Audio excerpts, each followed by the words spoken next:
जय श्री कृष्ण। ओम श्री परमात्मने नमः। गीता का 16वां अध्याय।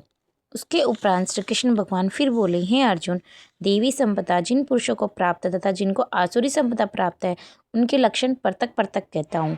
उनमें से सर्वथा भय का अभाव, अंतःकरण की अच्छी प्रकार से स्वस्थता, तत्व ज्ञान के लिए ध्यान योग में निरंतर दृढ़ स्थिति और सात्विक दान और तथा इंद्रियों का दमन, भगवत पूजा और अग्निहोत्र आदि उत्तम कर्मों का आचरण एवं वेद शास्त्रों के पठन पाठन पूर्वक भगवान के नाम और गुणों का कीर्तन तथा सब धर्म पालन के लिए कष्ट सहन करना एवं शरीर और इंद्रियों सहित अंतर्करण की सरलता तथा मन, वाणी और शरीर से किसी प्रकार भी किसी का कष्ट न देना तथा यथार्थ और प्रिय भाषण, अपना अपकार करने वाले पर भी क्रोध का न होना, कर्मों में कर्तापन के अभिमान का त्याग एवं अंतःकरण की उपरामता अर्थात चित्त की चंचलता का अभाव और किसी की भी निंदा आदि न करना तथा सब भूत प्राणियों में हेतु रही दया, इंद्रियों का विषयों के साथ संयोग होने पर भी आसक्ति का न होना और कोमलता तथा लोक और शास्त्र से विरुद्ध आचरण में लज्जा और व्यर्थ चेष्टाओं का अभाव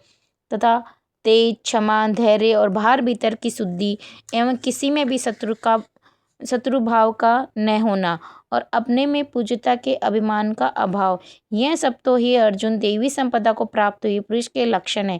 ही पार्थ, पाखंड, घमंड और अभिमानी तथा क्रोध और कठोर वाणी एवं अज्ञान भी यह सब आसुरी संपदा को प्राप्त हुए पुरुष के लक्षण है। उन दोनों प्रकार की संपदाओं में देवी संपदा तो मुक्ति के लिए है और आसुरी संपदा बांधने के लिए मानी गई है। इसलिए हे अर्जुन, तू शोक मत कर, क्योंकि तू देवी संपदा को प्राप्त हुआ है। हे अर्जुन, इस श्लोक में भूतों के स्वभाव दो प्रकार के माने गए हैं, एक तो देवों के जैसा और दूसरा असुरों के जैसा। उनमें देवों का स्वभाव ही विस्तार पूर्वक कहा गया है, इसलिए अब असुरों का स्वभाव को भी विस्तार पूर्वक मेरे से सुन। हे अर्जुन, आसुरी स्वभाव वाले मनुष्य कर्तव्य कार्य में प्रवृत्त होने को और अकर्तव्य कार्य से निवृत्त होने को भी नहीं जानते, इसलिए उनमें न तो बाहर भीतर की शुद्धि है, न श्रेष्ठ आचरण और न सत्य भाषण ही है। वे आसुरी प्रकृति वाले मनुष्य कहते हैं और कहते हैं कि जगत आश्रय रहित और सर्वथा झूठा एवं बिना ईश्वर के अपने आप स्त्री पर पुरुष के संयोग से उत्पन्न हुआ है, इसलिए केवल भोगों को भोगने के लिए ही, इसके सिवा और क्या है।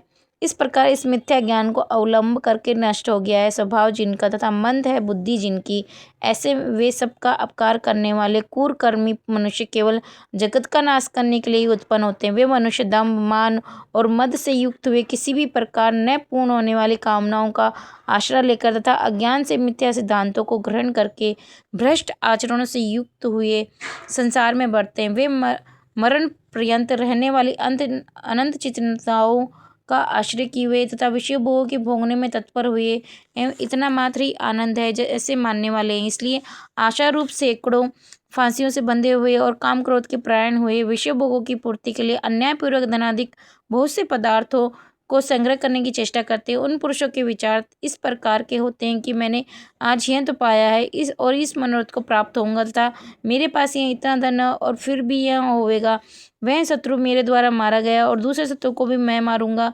मैं ईश्वर और ऐश्वर्य को भोगने वाला हूँ और मैं सब सिद्धियों से युक्त एवं बलवान और सुखी हूँ। मैं बड़ा धनवान, बड़े कुटुंब वाला हूँ, मेरे समान दूसरा कोई नहीं, कौन है। मैं यज्ञ करूँगा, दान करूँगा, हर्ष को प्राप्त होऊंगा। इस प्रकार के अज्ञान से मोहित है, इसलिए वे अनेक प्रकार से भ्रमित हुए चित्त वाले अज्ञानी जन मोहरूप जाल में फंसे हुए हैं एवं विषय भोगों में अत्यंत आसक्त हुए महान अपवित्र नरक में गिरते हैं। वे अपने आप को ही श्रेष्ठ मानने वाले घमंडी पुरुष धन और मान के मद से युक्त हुए, शास्त्र विधि से रहित, केवल नाम मात्र के यज्ञों द्वारा पाखंड से यजन करते हैं। वे अहंकार, बल, घमंड, कामना और क्रोध आदि के परायण हुए एवं दूसरों की निंदा करने वाले पुरुष, अपने और दूसरों के शरीर में स्थित मुझ अंतर्यामी से द्वेष करने वाले, ऐसे उन द्वेष करने वाले पापाचारी और क्रूरकर्मी नरधर्म को मैं संसार में बारंबार आसुरी योनियों में ही गिराता हूँ, अर्थात शुकर, कुकर आदि नीच योनियों में ही उत्पन्न करता हूँ। इसलिए हे अर्जुन, वे मूढ़ पुरुष जन्म जन्म में आसुर योनि को ही प्राप्त हुए मेरे को न प्राप्त होकर उससे भी अति नीच गति को ही प्राप्त होते हैं, अर्थात घोर नरकों में पड़ते हैं। अर्जुन, काम, क्रोध तथा लोभ, यह 3 प्रकार के नरक के द्वारा आत्मा का नाश करने वाले अर्थात अधोगति में ले जाने वाले हैं।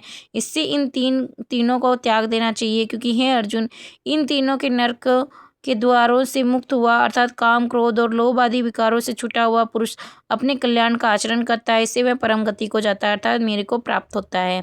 जो पुरुष शास्त्र की विधि को त्याग कर अपनी इच्छा से बरतता है, वह न तो सिद्धि को प्राप्त होता है, न परम गति को, तथा न सुख को ही प्राप्त होता है। इससे तेरे लिए इस कर्तव्य और अकर्तव्य की व्यवस्था में शास्त्रीय प्रमाण है। ऐसा जानकर तू शास्त्र विधि से नियत किए हुए कर्म को ही करने के लिए योग्य है। इस प्रकार गीता का 16वां अध्याय देवासुर संपत्ति विभाग योग समाप्त होता है। जय श्री कृष्णा दोस्तों।